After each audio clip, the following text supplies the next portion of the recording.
In this lesson, I'm going to show you how to do the reverse effect in Premiere Pro. If you are reversing one clip, all you need to do is to select the clip, hold the Alt key, and then click and drag it out to duplicate it, and then slightly increase the speed, and then hit on the reverse speed button to create the reverse effect. But if you are doing multiple clips, you will have to select all the clips that are involved, hold the Alt key, and then click and drag them to duplicate them, and then make sure all the duplicates are selected, and then right click and create a nested sequence.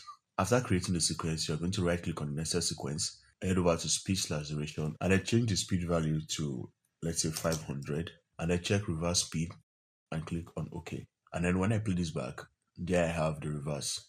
To add the reverse distortion, you're going to head over to effects and search for wave warp, and then click and drag the effect onto the nested sequence, and then head over to effects controls, scroll down to wave warp, and set wave height to 100, and then wave width to 1000, set direction to 180 degrees, and then pinning to all edges. Now when I play this back, there I have the distortion. And then to finish this up, you can add a reverse overlay. Get rid of the green screen by adding the ultra key effect, and then select the color. Please do well to subscribe.